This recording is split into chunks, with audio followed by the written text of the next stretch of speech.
Happy Friday, Star Changers Land. Well, actually the universe, because that's what I've decided the other day. If you listen to my Coffee with Kat with Shannon, I called it the Star Changers universe, where you can all have your own planet. And today, I'm just going to make sure this is coming over. I don't see it quite yet, so give me one sec. Oh, there we are.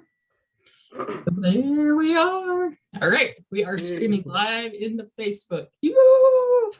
So, my guest today is Nick Bilimoria.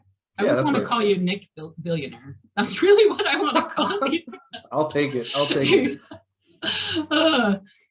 But today we're actually going to be talking about cryptocurrency. And I said aliens, but because that I thought was more fun, and leadership and money. And just prior to us going live, we were talking about the moon cycles and cryptocurrency. But I do want to show you something, because I didn't have an alien shirt, but I did have my NASA shirt. Nice. And not meaning to, I also have my Snoopy mug. Snoopy mug. My Snoopy NASA shirt and my Snoopy mug, because it is Coffee with Kat, and we are talking about aliens, and there you go. First thing in the morning too. Yeah, I love that. I love that saying. Be cool. There was a movie called Be Cool a while back. It was the sequel to a movie called Get Shorty. I don't know if you've ever seen it. Oh yeah.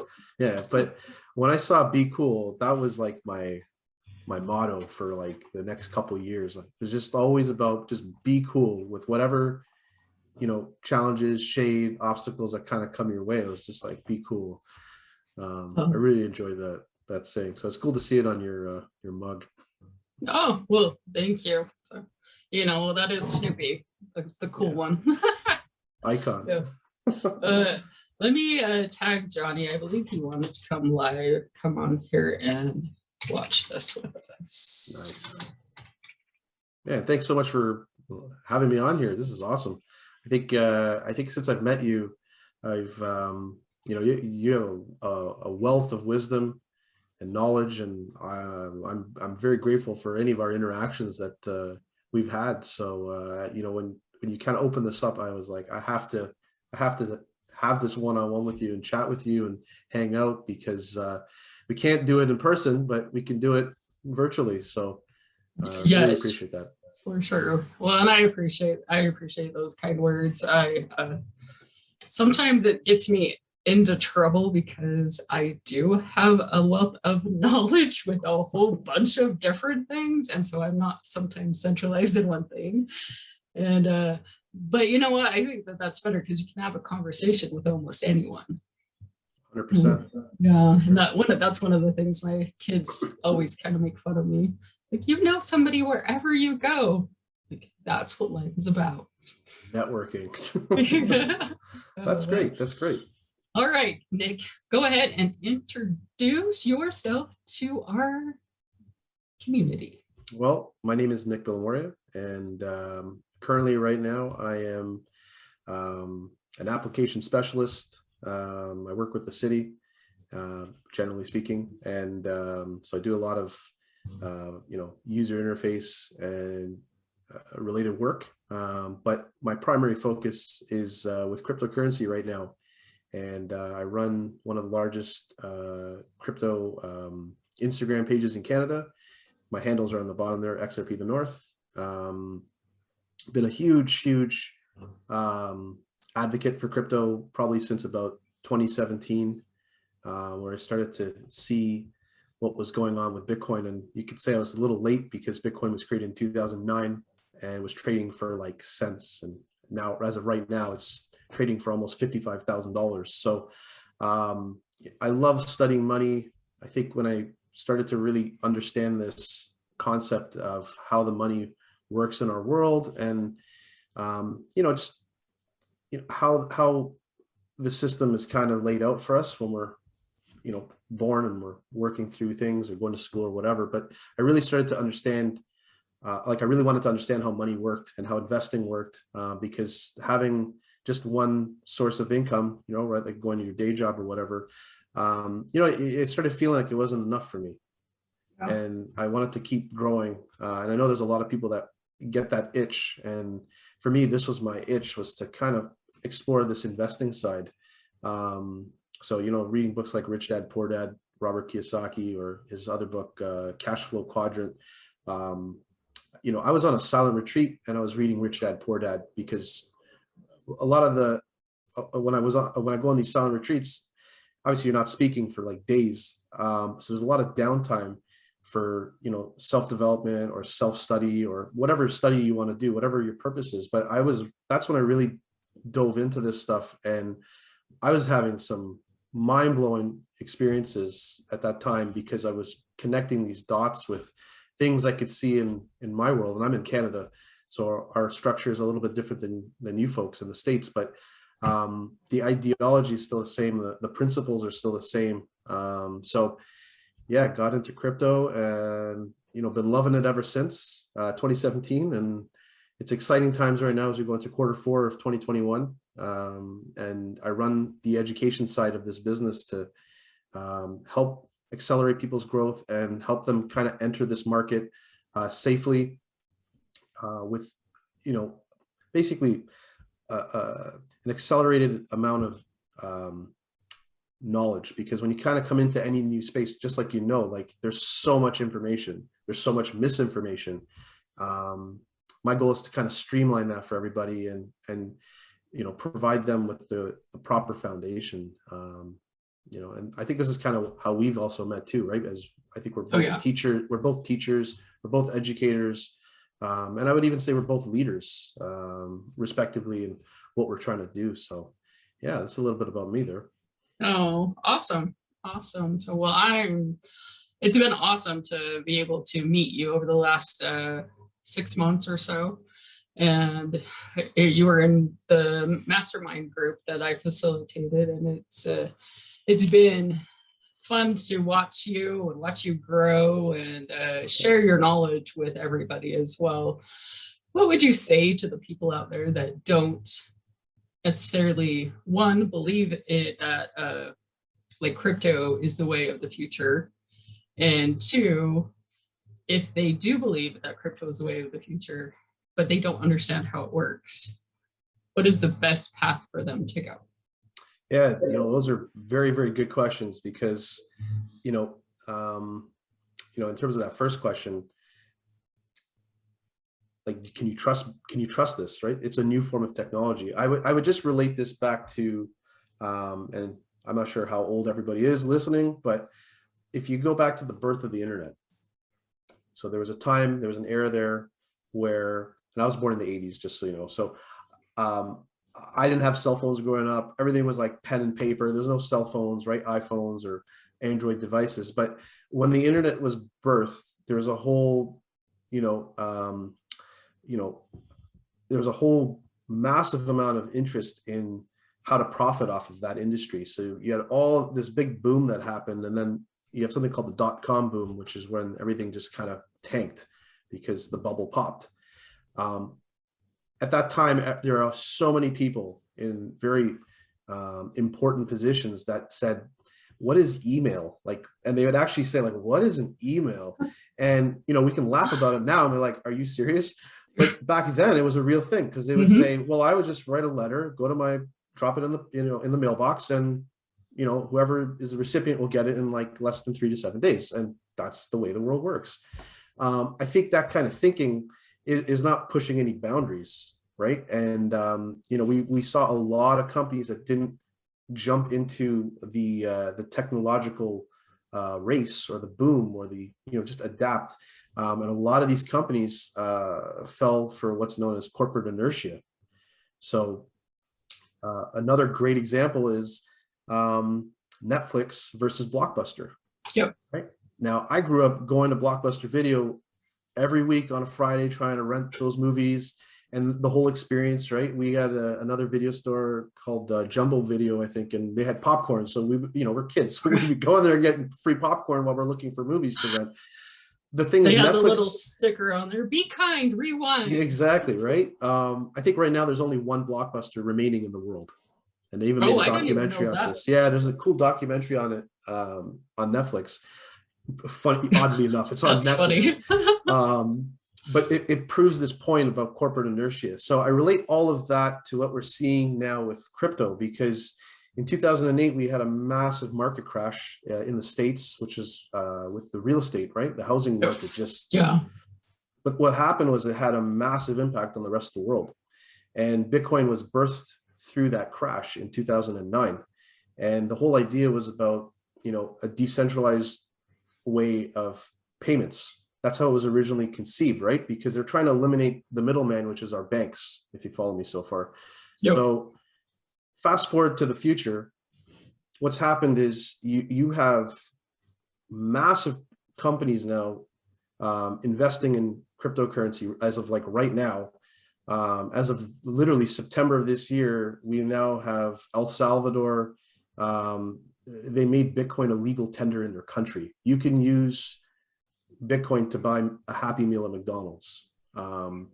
Brazil has just now followed suit. And there's always a saying, nobody wants to be first, everybody wants to be second. So we're seeing the same signs of... Can I interrupt for just a second? Yeah, sorry, I can just keep going. No, that's okay. So I was thinking about you, and our conversation was at the mall yesterday, and I had not seen a company yet accept cryptocurrency until yesterday in the mall. And they're accepting Dogecoin. Dogecoin, yeah. Dogecoin.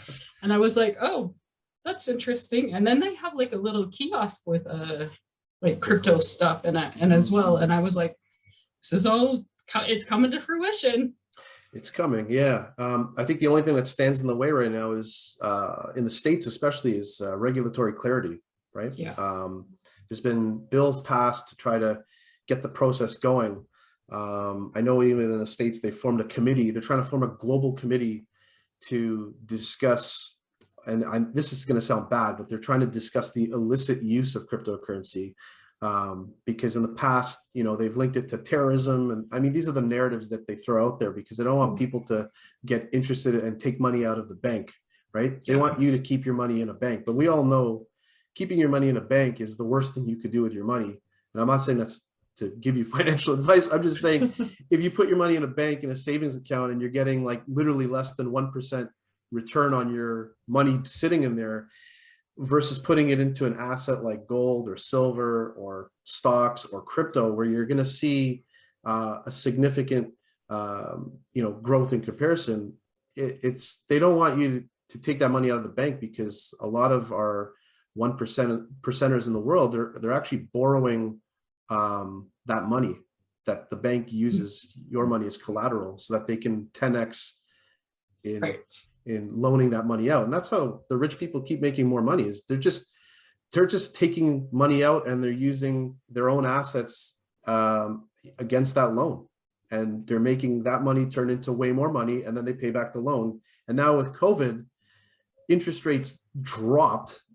So anybody who's waiting for an opportunity to take loans out and, maybe remortgage their house, this is like the best time possible right now, because the interest rates are so low, and they're now going to start to go back up as of November and then back into 2022. So there is a shift here. So whoever was able to capitalize on this in the past, basically since COVID started, you're probably way further ahead right now than you were back then with that opportunity. So, and then your second question, if you could repeat it. So just one quick second.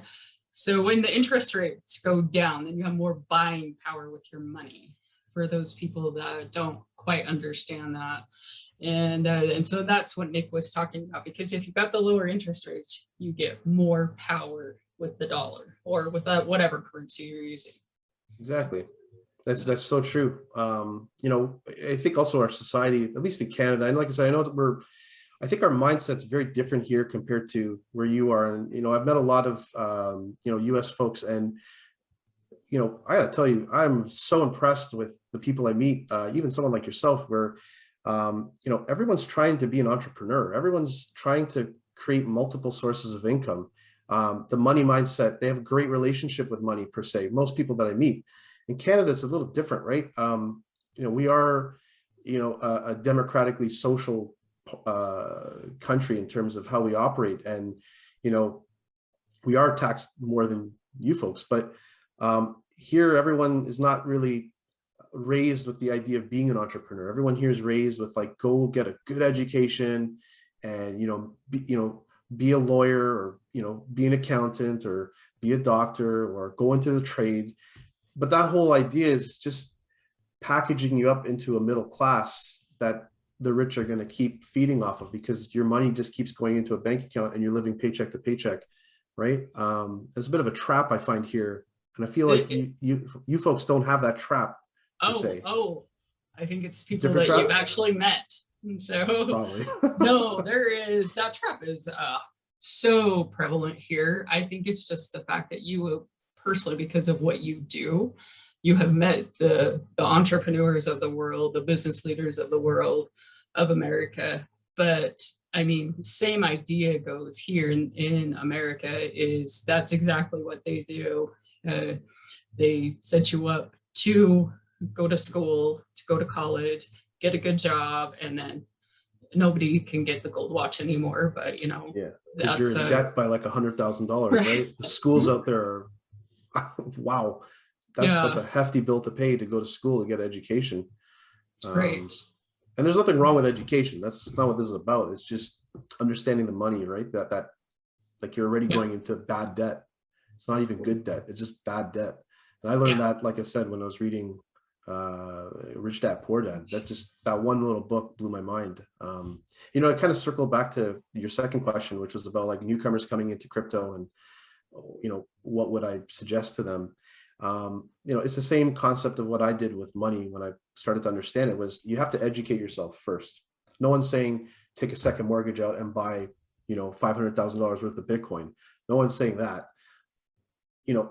Educate yourself. Find a mastermind, find a group of people that are like-minded to you with wanting to learn, find a mentor. And this is kind of what I'm offering.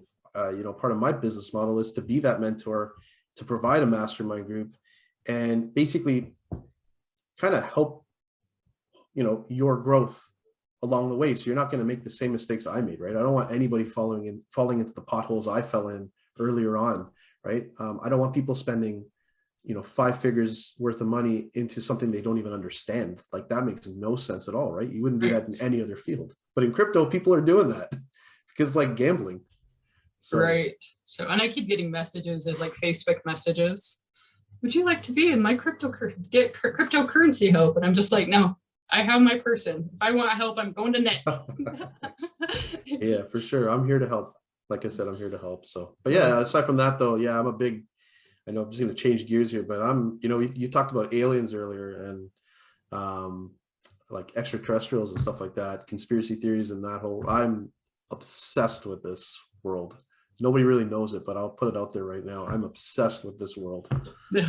All right. So tell me why you're obsessed. My daughter, I don't think you've met her. She's in California.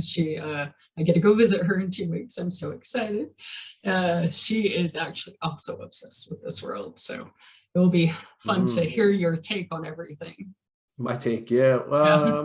So back in 2009 is when I first got employed, in regard to system applications and stuff like that. And I was working like very off hours. So I sometimes work what's known as like a graveyard shift. So it'd be like 10 p.m. to like 7 a.m. type thing. So I work with like a small group of people. It's like black. I'm in downtown Toronto, and one guy I was working with, he would just flip the radio on basically every weeknight at like, I think it was like maybe 11 p.m. or some really late hour in the day. And it was a show called Coast to Coast. I'm not sure if you ever heard of this show before. I haven't. No. So it's a conspiracy theory show, radio talk show. Like we're going to say it's infamous now because they would bring on guests that would talk about just wild things. I was like, what in the world are these guys talking about? Aliens, other sorts of phenomena that we see and hear about. Could be ghosts, could be Bigfoot, could be the Loch Ness monster, but you get where I'm going with this. But Yeah. I think that kind of piqued my interest in this topic. And then I think I just, when my hours started to change, I wasn't able to listen to the show as frequently. So I just started doing my own homework when I had downtime, because I was living by myself downtown Toronto in a condo. And, it's like no one's going out on a Monday night. So I would just be like, hey, let's just look into, extraterrestrials and the YouTube videos. And then that was a rabbit hole for me. And, 10 years later, I'm like blown away with what's happening in this field too, because of the disclosure that's been happening. So. Yeah, there's so much that is coming out right now that the government has kept confidential, and now all of a sudden it's not confidential anymore. Yeah. And I mean, the US now has a space force, and so that is pretty cool in itself. And so Pamela said this is so good. Thank you, Pamela. Thanks for joining in. And Johnny and Shannon said good morning. I knew Johnny was interested. He loves the crypto talk, and he loves the investment side of everything. Mm-hmm. But so if you could say, so anybody that's watching out there, I do know that you offer classes as far as for cryptocurrency. And I think that that's where a lot of people have an interest, as far as it's not that aliens have cryptocurrency and they're going to pay us with cryptocurrency. It just happens to be, those are your passions, and leadership, crypto, and aliens. Yeah, it's an interesting mix, right? It's an interesting mix. So, well, it's like you were saying earlier, right? You gotta diversify yourself, right? Some people are, they have a focus on one thing, and that's what they know, and that's everything. I like to take a different approach of, I'm not saying I know everything, because I don't, but I have a wide variety of interests in different things that, I am really passionate about, right? Like I am really passionate about crypto, obviously. I am really passionate about, extraterrestrial culture and that phenomena. I'm a big sports fan too, right? Like I live in Toronto, so I'm a hockey fan. I'm a boxing fan, right? I mean, I'm an NFL fan. NFL's huge in the States. That's right. I forgot who did you like the NFL? We were talking about this. Yeah. Well, because I'm in Toronto, my nearest, geographical teams are Buffalo. We know the Bills aren't very good. I think they were very good for a while, and now they got better. And then the other one's the Detroit Lions. So geographically, just where we are. So. Do you remember? My sister-in-law is actually, I believe it's Buffalo Bills, that she's a huge fan. Oh, wow. I'm pretty sure. Yeah, it's good times. It's a different world out where you are in terms of, laws and things like that. I think I've said this to you before, like the tailgating, like we're not allowed to tailgate in Canada. So like you can't have open liquor unless the area is licensed and they have the permits. And then even then they're only serving like one type of beer because it's licensed, right? So they have the sponsor come in. But I know in the States, when I went to Buffalo and even in Detroit, basically the whole parking lot is like one big party and everyone's barbecuing. People are drinking all types of things. To me, my first experience of that was like, whoa, this is wild. So it's fun times out in the States for us Canadians when we go. So. Oh, that's awesome. Okay, so everybody, if you want to tailgate, do not go to Canada.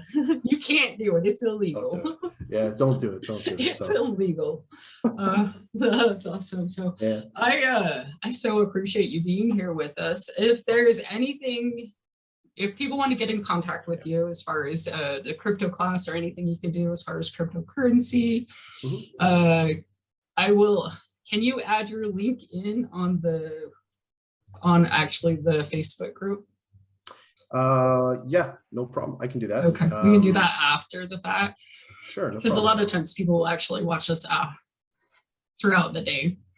No, and if anybody wants to know more about UFOs or aliens, what do you want me to tell them? What do you want to tell them? Not me. That's a sidebar conversation. I love talking about all that stuff, but that's a total sidebar conversation. If people want to find me on Instagram, my handle is XRP the North. And the best thing to do is just go to Instagram, XRP the North, and send me a DM and tell me where you're from and how you heard of me.